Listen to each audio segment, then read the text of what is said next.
So we've been talking a lot about Gohan lately, and recently I did a video covering Broly's Super Saiyan 4 transformation featured in Dragon Ball Heroes, the video game. And within the confines of that video, I asked everybody if you wanted me to cover more hero stuff, specifically the story of Gohan achieving this transformation, and well, your wish is my command. Here's the video.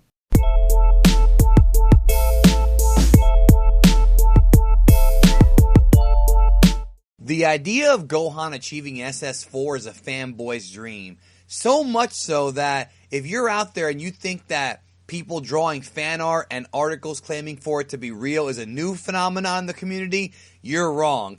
This picture of Super Saiyan 4 Gohan with his glasses off, I saw this fucking thing in 1999 on the internet, and we didn't think it was real. I mean, we knew it was fake back then, but still, it goes to show that people wanted this, and it's a cool drawing if you ask me. But of course, Bandai Namco is very aware of Gohan's popularity. Same thing with Bardock, same thing with Broly. So when it came to coming up with Dragon Ball Heroes, they would naturally at some point give Gohan this transformation. Now, throughout the years, we have seen this SS4 Gohan pop up in various fan manga and various video games, but for the purposes of this video, I want to trace it back to when it first became, I guess, official in the video game Dragon Ball world, which was Dragon Ball Heroes. And like with many things in Dragon Ball Heroes, like Broly doing SS4, or even more ridiculous, Timebreaker Bardock being able to defeat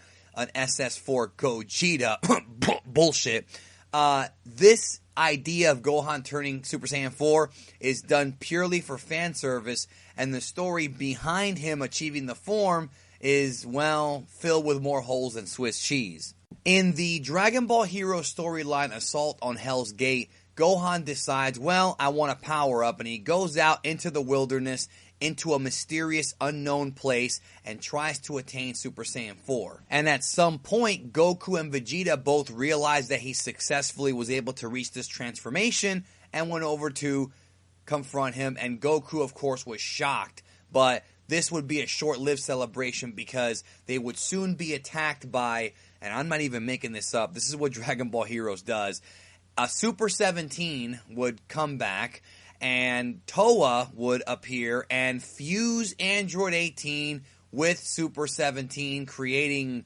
Super Android 1817? Who the hell knows? Basically, it's Super 17 with 18 inside of him, and of course, Gohan has to help out. Now, the question that I pose is, yeah, it's cool that Gohan hit this transformation, but this kind of contradicts GT just a tad. Now, we know, if you remember GT, the only way to achieve SS4, it has nothing to do with, training your body to do it. It's not like the previous transformations, or you don't have to do a ritual like the God form. That's not how this works.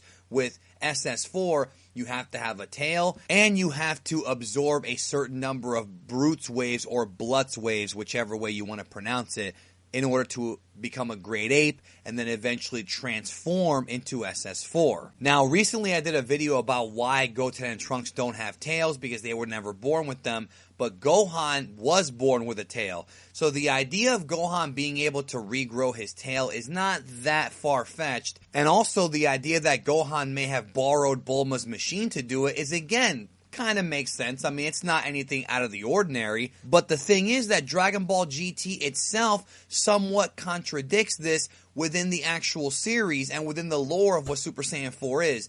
Case in point, watch Dragon Ball GT episode 55, Japanese. They talk about this Vegeta and Bulma, and Vegeta pretty much states that he was able to achieve the Golden Grade Ape form with the Blutz waves, but he could not mutate into Super Saiyan 4 because he still had baby's blood inside of him. So what does that mean?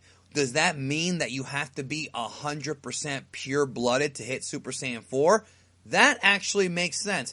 That actually has some evidence behind it. Or could it be that Sufurian / Tuffle blood just prevents you from hitting the form. We really do not know, but GT certainly implied that only pure blood can do SS4. But again, what you have to remember is that Dragon Ball Heroes and these video games really make no logical sense, and this was done just as pure fan service for the Gohan fans. In fact, during that entire arc in Dragon Ball Heroes, it's adult Gohan from GT, but he's wearing his purple gi from the Cell games because they knew that that teen Gohan that fought Cell is the one everybody loves and everybody thinks is badass. So they decided to put that in there as an extra layer of fan service. So let me know your thoughts down below. Do you have any theories as to how Gohan may have achieved the form? Do you think Vegeta may have been miscalculating when he thought about baby's blood being inside of him?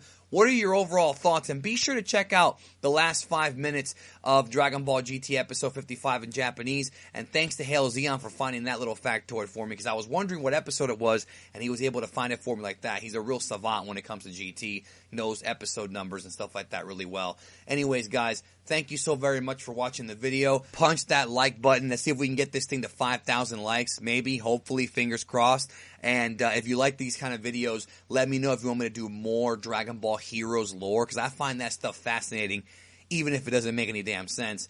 And definitely spread the word out about the channel, and thanks for supporting Geekdom 101. If you like this video, here's a couple more that I think you might like. Check it out.